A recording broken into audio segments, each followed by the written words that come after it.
انہوں نے اپنی جو آبیتی سنائی وہ بہت زیادہ خوفناک تھی۔ کہا جاتا ہے کہ آسٹریلیا کے جو جنگل ہیں ان کے جو درخت ہیں وہ بہت زیادہ ہانٹیڈ ہے۔ یہ چیز بہت حد تک مشہور ہے۔ میں آج تک ان جنگلوں کے اندر تو نہیں گئی، لیکن سنا جاتا ہے کہ وہاں پہ بہت سے لوگوں نے خودکشی بھی کی ہے، جن کی روحیں بد روحیں اس جنگل میں آج تک پھرتی ہیں۔ وہ کہتے ہیں کہ جب وہ واپس آئے تو انہوں نے بتایا جب وہ میں نے چلہ شروع کیا، اس چلے کے 10ویں دن میں کیا دیکھتا ہوں کہ ایک دم آدھی رات کے ٹائم جنگل میں بہت زیادہ روشنی ہو گئی ہے، اور روشنی اس طرح تھی کہ جیسے دن ہو گیا ہے۔ لیکن میں بڑا حیران ہوا کہ ابھی تو سورج ڈھل گیا ہے اور یہ کیا، یہ سب کچھ کیسے ہے۔ خیر وہ کہتے ہیں کہ میں نے اپنے دل کو تھام کے رکھا۔ میں کیا دیکھتا ہوں کہ اچانک سے جو بالکل ان کے سامنے بڑا ایک درخت تھا جو کہ بہت زیادہ روشن ہو گیا تھا، یوں لگ رہا تھا کہ جیسے 1000 بلب اس درخت کے اوپر جل رہے ہوں۔ اس درخت کے اوپر دور سے مجھے ایک عجیب آواز آئی، پروں کی آواز آئی، جیسے بہت بڑے کسی کے پر ہوتے ہیں اور وہ چیز اڑتی ہوئی میرے قریب آ رہی ہے۔ جیسے ہی وہ چیز اڑ کے میرے سامنے آ کر بیٹھی تو وہ منظر بہت زیادہ وحشتناک تھا۔ وہاں پہ ایک جس کا جسامت عورت کی طرح تھی، لیکن اس کے ارد گرد سے ہی پر تھے بڑے بڑے، جیسے ونگز ہوتے ہیں، جیسے پرندوں کے ونگز ہوتے ہیں، وہ اس سے فلائی کرتے ہیں، ویسے ہی اس عورت کے بہت بڑے بڑے پر تھے، اور ان کو وہ ایسے اکٹھا کر کے جب میرے سامنے آ کر بیٹھی تو وہ کہتے ہیں کہ ایک دفعہ مجھے یوں لگ رہا تھا کہ جیسے میری جان بالکل اب نکل چکی ہے اور یہ میرا آخری سانس ہے۔ وہ عورت بڑی دیر میرے سامنے بیٹھی رہی، کیونکہ وہ کہتے تھے کہ وہ اس ٹائم ایک حصار میں تھے جو ان کے دوست نے ان کو بتایا تھا، وہ اس حصار میں تھے، وہ ان کو نقصان نہیں دے سکتی تھی۔ وہ جو عورت تھی وہ ایک مطلب کہ اس چلے کی ڈائن تھی، بلا تھی، جو بھی چیز تھی جس نے ان کو اس خزانے کے متعلق بتانا تھا۔ وہ جو عورت تھی وہ اب اس درخت سے نیچے اٹھتی ہوئی اور ان کے قریب آ گئی اور ان کے بالکل سامنے آ کر بیٹھ گئی، اور وہ کہتے ہیں کہ بالکل اس چیز نے جو ان کی مسز تھیں اس کی آواز میں بالکل ان کے ساتھ اسی لینگویج میں، اردو لینگویج میں بات کی اور کہا کہ بتاؤ تم میرا چلا کر رہے ہو، تم سے کیا چاہتے ہو۔ ان کے دوست نے ان کو منع کیا ہوا تھا کہ 10ویں دن وہ چیز جب تمہارے سامنے آئے گی تو تم نے اس سے کلام نہیں کرنا، تم نے اس سے ہم کلام اپنے چلے سے جب تمہارا چلا ختم ہونے میں 2 دن رہ جائیں گے تب کرنا ہے۔ وہ تمہیں بہت سی باتیں کہے گی لیکن تم نے اس کی کسی بھی بات کا جواب نہیں دینا۔ وہ کہتے ہیں کہ 10ویں دن وہ عورت جب میرے سامنے آ کر بیٹھی تو تقریباً جب تک چلا ختم نہیں ہونا تھا وہ عورت مسلسل میرے سامنے رہتی تھی، کبھی وہ فلائی کر کے اس درخت پہ بیٹھ جاتی تھی اور کبھی میرے سامنے آ کر بیٹھ جاتی تھی، اور اتنی خوفناک چیخوں کی آوازیں ادھر آتی تھیں کہ میرا دل دہل جاتا تھا۔ کبھی میرا دل چاہتا تھا کہ میں ادھر سے اٹھ کر بھاگ جاؤں، لیکن میں پھر یہ سوچتا تھا کہ اگر میں اٹھ کر بھاگا بھی تو بھی میری جان کو بہت زیادہ خطرہ ہے، کیونکہ بھاگ کر جانا بھی وہ چیزیں نقصان دے دیں گی، کیونکہ وہ چیز حاضر ہو چکی تھی۔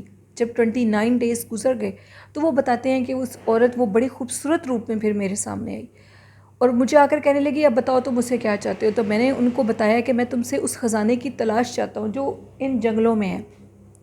اس نے باقاعدہ ان کو اس جگہ کے متعلق بتایا اور یہ کہا کہ تم جب بھی مجھے بلاؤ گے میں تمہارے پاس آ جاؤں گی، تمہیں کسی بھی چیز کی ضرورت ہو تو تم مجھے بلا سکتے ہو، لیکن اس کے بدلے میری ایک شرط ہے، شرط یہ ہے کہ تمہیں اپنی بیوی کو جان سے مارنا ہوگا۔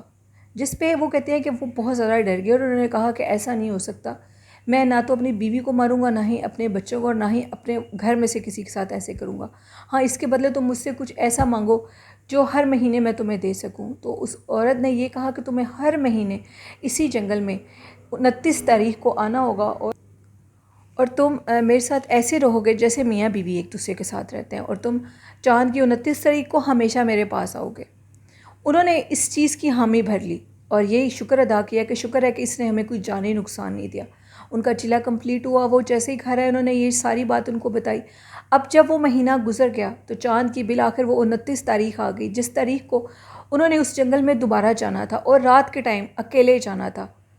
انہوں نے اپنی مسز کو بتایا کہ اگر میں نہ گیا تو وہ پھر بھی میری جان کو خطرہ ہے، وہ مجھے جان سے مار دے گی، اب مجھے ادھر جانا ہوگا۔ وہ باقاعدہ ادھر گئے۔ پہلی دفعہ جب وہ چاند کی 29 تاریخ کو ادھر گئے تو وہ عورت ایک بڑی خوبصورت لڑکی کے روپ میں ادھر کھڑی ہوئی تھی، جس روپ میں وہ پہلی دفعہ 29 تاریخ کو ان کے سامنے آئی۔ وہ کہتے ہیں کہ وہ ادھر گئے، ان کے درمیان ایک ایسا ریلیشن بن گیا جو شادی شدہ انسان کا اپنی بیوی سے ہوتا ہے۔ اس ریلیشن کے بعد اب وہ جو عورت تھی وہ ان کو یہ کہنے لگی کہ تم مہینے میں 3 دفعہ آیا کرو گے. وہ کہتے ہیں کہ جب وہ گھر آئے تو ان کی جو حالت تھی وہ اس قدر خراب تھی جیسے ان کے ساری باڈی کے اوپر پتہ نہیں کیا ہو چکا ہے. ان کی باڈی میں خون کا ایک قطرہ بھی نہیں تھا. وہ اس قابل نہیں تھے کہ وہ چل سکتے. ان کی جان اس طرح تھی کہ جیسے ابھی نکل جائے گی. نجمہ کہتی ہیں کہ انہوں نے فوراً کال کی میرے ہسبینڈ کو اور کہا کہ بھائی ان کی طبیعت بہت زیادہ خراب ہے. وہ جن کی ڈیتھ ہو چکی ہے ان کا نیم شبیر تھا. شبیر کی حالت بہت زیادہ خراب ہے, آپ فٹافٹ جلدی آئیں. ہم لوگ ادھر گئے. جب ہم نے بھائی کو دیکھا تو بھائی کی حالت اس طرح تھی کہ جیسے ابھی یہ ان کی زندگی کے آخری سانس ہے. وہ اس قابل ہی نہیں بچے تھے کہ وہ دوبارہ اس جنگل میں جا سکتے یا وہ اس خزانے کا کسی کو بتا سکتے, کیونکہ ان کی مسز نے کہا تھا اگر آپ مجھے اس خزانے کے متعلق بتائیں گے بھی تو میں اس خزانے کو نہیں لوں گی, یہ ایک شیطانی عمل ہے. آپ کے دوست نے آپ کو ایک شیطانی عمل بتایا. ان کا وہ جو دوست جس نے ان کو یہ عمل بتایا تھا اس نے یہ جھوٹ بولا تھا کہ اس نے بھی یہ عمل کیا ہے. انہوں نے ان کی زندگی خراب کر دی کہ اگر یہ دولت مند ہوگا, اس کے پاس زیادہ پیسے آئیں گے تو میں اس سے لے لوں گا.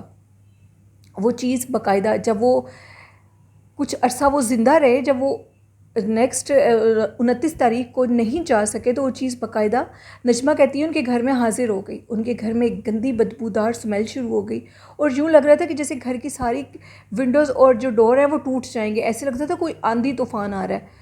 وہ جیسے ہی ان کے گھر میں آئی تو انہوں نے یہ اس چیز نے بتایا کہ تمہارے دوست نے تمہارے ساتھ دھوکہ کیا ہے. وہ تمہیں جب تمہارے پاس وہ خزانہ آئے گا تو تمہیں جان سے مارنا چاہتا ہے. اگر تم چاہتے ہو کہ تم ٹھیک رہو تو تمہیں پھر میرے پاس اسی جگہ جہاں پہلی دفعہ تم آئے تھے تمہیں میرے پاس آنا ہوگا.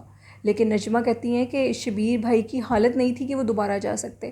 وہ جب ان کے پاس آئی اس کے فوراً بعد ان کی ڈیتھ ہو گئی اور وہ اس فانی دنیا سے کوچ کر گئے. یہ ایک اصل خوفناک کہانی ہے. نجمہ کہتی ہیں کہ جو کہ میں نے اپنی آنکھوں سے دیکھا, ایک لالچ کی سزا میں نے دیکھی جو کہ ایک انسان کو ملی. وہ بہت اچھے انسان تھے. ان کے فرینڈ نے ان کا جو مائنڈ تھا وہ بالکل واش کر دیا تھا. وہ اب یہی چاہتے تھے کہ جتنی جلدی ہوتا ہے میں اور زیادہ دولت مند ہو جاؤں, حتیٰ کہ ان کے اوپر اللہ کا بہت کرم تھا. وہ ایک کھاتے پیتے خاندان سے تعلق رکھتے تھے, لیکن لالچ نے ان کی زندگی برباد کر دی. اور آج تک جو ان کی مسز ہیں وہ روتی ہیں, ان کو یاد کرتی ہیں. وہ جو چیز تھی وہ دوبارہ ادھر نہیں آئی. اور آج تک ہم شبیر بھائی کو بہت یاد کرتے ہیں. وہ اس دنیا میں واپس نہیں آ سکتے, لیکن ان کی جو یادیں ہیں وہ آج تک ہمارے دل سے نہیں جاتی. نجمہ کہتی ہیں کہ وہ جو ان کی مسز ہیں وہ یہی چیز بتاتی ہیں کہ چاند کی 29 تاریخ کو ہمیشہ ہمارے گھر میں ایک بلی آتی ہے اور وہ بلی ہمارے گھر میں ایک پرندے کو کھا کر ادھر ہی پھینک جاتی ہے. یعنی کہ اس نے وہ پرندے کی جو گردن ہے اس کو کاٹ دیتی ہے, اس کا خون پی کر چلی جاتی ہے. اور وہ کبھی وہ پرندہ ہماری سیڑھیوں میں گرا ہوا ملتا ہے, کبھی لان میں گرا ہوا ملتا ہے, اور کبھی وہ ہمارے چھت پہ ہوتا ہے, اوپر والی جگہ پر ہوتا ہے, ضرور ہوتا ہے وہ. اور چاند کی 29 تاریخ کو ہی ہوتا ہے. جب وہ پرندہ کھا کر پھینک دیتی ہے تو خدا نہ خواستہ کسی قسم کا حادثہ ہم لوگوں کے ساتھ پیش آ جاتا ہے. وہ چیز ہماری مکمل طور پر جان نہیں چھوڑتی. وہ آج بھی ہمارے پیچھے ہے, وہ تب تک رہے گی. کسی سے انہوں نے پتہ کروایا تھا جب تک ہم لوگ زندہ ہیں وہ چیز ہمارے پیچھے رہے گی. ان کے پہلے مالی حالات بہت زیادہ اچھے تھے نجمہ کہتی ہیں, لیکن جب یہ واقعہ ان کے ساتھ پیش آیا تو ان کے مالی حالات بہت زیادہ اب دن بدن خراب ہوتے جا رہے ہیں. لیکن وہ جو ان کی مسز ہیں وہ بہت محنت کرتی ہیں, وہ ایک اسٹور پہ جاب کرتی ہیں, وہ اپنے بچوں کو پڑھا بھی رہی ہیں, لیکن وہ بہت زیادہ دکھی ہوتی ہیں جو ان کے ساتھ یہ واقعہ پیش آیا تھا. یہ سٹوری تھی نجمہ کی جو انہوں نے آسٹریلیا سے میرے ساتھ شیئر کی. بہت شکریہ نجمہ اپنی سٹوری شیئر کرنے کے لیے. تو بڑھتے ہیں آج کی دوسری خوفناک کہانی کی طرف. یہ سٹوری شیئر کی ہے میری ریگولر سٹوری لسنر اور سینڈر سینڈریلا نے. سینڈریلا کہتی ہیں کہ میں کچھ عرصے سے بہت بیمار تھی جس کی وجہ سے آپ کے ساتھ سٹوریز شیئر نہیں کر سکی. آج میں آپ کے ساتھ اپنے گھر کی ایک خوفناک کہانی شیئر کرنا چاہتی ہوں. ہم لوگوں کے گھر میں 2015 کی بات ہے. تب لائٹس بہت زیادہ جاتی تھیں اور اکتوبر کا مہینہ تھا. میں اور میری سسٹر اپنے روم میں سو رہی تھیں کیونکہ گرمی نہیں تھی اتنی. رات کے ٹائم اگر ہم لوگ روم میں سوتے تھے تو گرمی محسوس نہیں ہوتی تھی. میری جو والدین تھے وہ اپنے روم میں سو رہے تھے تو پنکھا چل رہا تھا. تھوڑی دیر کے بعد میری سسٹر کی آنکھ کھلی تو لائٹ آف ہو چکی تھی. وہ فوراً اٹھی. اٹھ کر انہوں نے امی کے روم کی امی کا جو پہلے روم تھا جس میں امی سویا کرتی تھیں اب وہ روم خالی تھا. میرے امی ابو کا ایک نیا روم بنا تھا جدھر وہ سوتے تھے. جو اولڈ روم تھا ادھر وہ گئی, انہوں نے جا کر لائٹ چیک کی تو لائٹ واقعی آف تھی, لائٹ بند ہو چکی تھی. وہ جیسے ہی اندر روم میں آ رہی تھی تو ان کو رونے کی آواز آئی اور ٹائم تقریباً 2:30 سے 3 کے درمیان تھا. وہ کہتی ہیں کہ یہ رونے کی آواز شاید کسی بلی کی ہے, لیکن انہوں نے جب غور کیا تو وہ آواز نہ کسی بلی کی تھی نہ کسی اور جانور کی تھی. وہ آواز اس طرح لگ رہی تھی کہ جیسے کوئی عورت رو رہی ہو۔ وہ چونک گئی اور انہوں نے پیچھے سے پلٹ کے صحن کی طرف دیکھا تو صحن میں ایک عورت پیروں کے بل بیٹھی ہوئی کالے لباس میں اپنی ٹانگوں میں سر دیے رو رہی تھی۔ میری سسٹر بہت زیادہ ڈر گئی اور فٹافٹ کمرے میں آئی اور لاک لگا لیا۔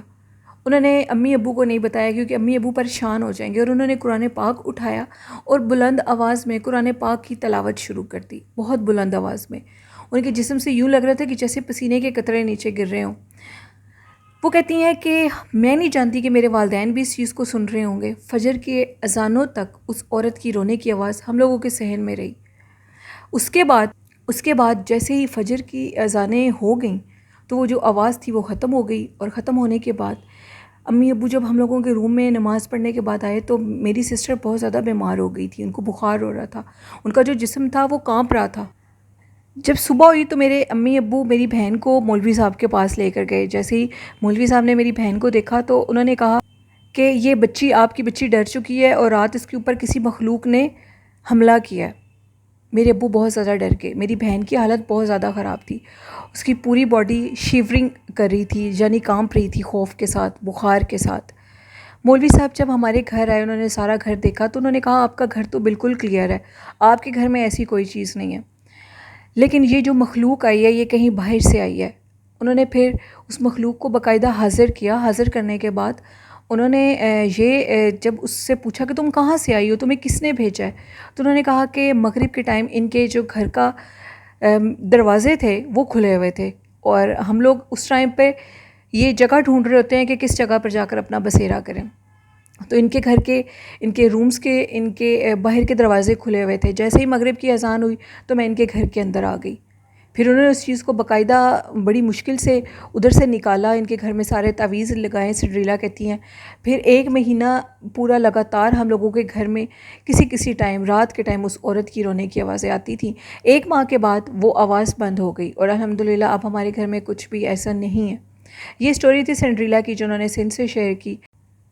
میرے ایک اور سٹوری لسنر اور سینڈر محمد آصف، جو کہ کافی دنوں سے میرے ساتھ سٹوری شیئر نہیں کرے، وہ کہتے ہیں کہ جو میں نے آپ کے ساتھ اپنی لاسٹ سٹوری شیئر کی تھی جس میں نے آپ کو بتایا تھا کہ میں ایک گھر خریدنا چاہتا تھا، اس کے بعد میری حالت بہت زیادہ خراب ہو چکی ہے۔ میں اپنے مرشد کے پاس بھی گیا، فی الحال تو وہ چیز جان چھوڑ گئی تھی، لیکن دوبارہ اس چیز نے میرے پہ اٹیک کیا ہے۔ وہ چیز مجھے بہت زیادہ تنگ کرتی ہے اور یہ کہتی ہے کہ میں تمہیں جان سے مار دوں گی۔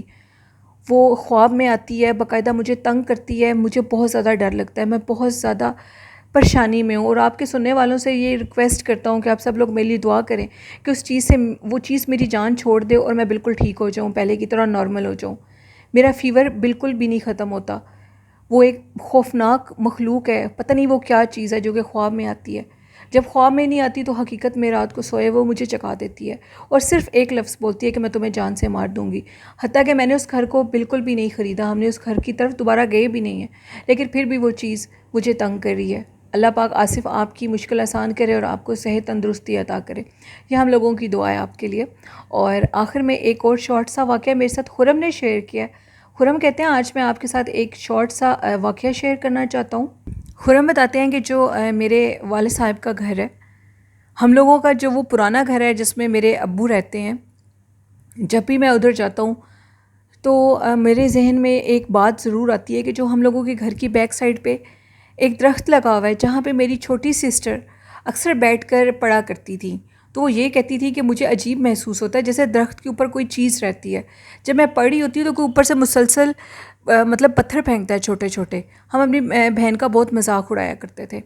کہتے ہیں ایک دن ویسے ہی میں بھی اس درخت کے نیچے جا کر بیٹھ گیا، کل میں نے آپ کی سٹوری سنی تھی تو میرے ذہن میں یہ بات آئی، میں بیٹھ گیا جا کر، اور میں بیٹھ کر اپنے موبائل یوز کرنے لگا، تو کہتے ہیں کہ میرے اوپر بھی نا چھوٹے چھوٹے پتھر گرنے لگے۔ میں نے اوپر سے دیکھا، اوپر کوئی چیز بھی نہیں تھی۔ میں اٹھ کر واپس جانے لگا تو میں کیا دیکھتا ہوں کہ اس بیک سائڈ پہ جو ہم لوگوں کا جھولا پڑا ہے وہ بڑی تیزی سے ہل رہا تھا، ایسے لگ رہا تھا جیسے جھولے کے اوپر کوئی بیٹھا ہو، اور شام ہونے سے پہلے کی بات ہے، عصر کے فوراً بعد کی۔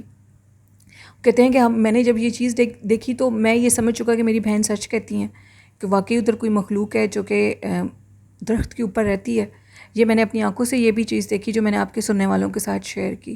بہت شکریہ خرم اپنی سٹوری شیئر کرنے کے لیے۔ تو لسنرز یہ تھی آج کی خوفناک کہانی، آپ کو کیسی لگی؟ اپنا فیڈ بیک ضرور دیجیے گا، اور جنہوں نے ابھی تک اپنی خوفناک کہانی میرے ساتھ شیئر نہیں کی تو ڈسکرپشن باکس میں میرے ای میل آئی ڈی اور میرے فیس بک آئی ڈی پہ آپ اپنی سٹوریز کو شیئر کر سکتے ہیں، اور جو ادھر نہیں کر سکتے وہ کمنٹ باکس میں بھی شیئر کر سکتے ہیں۔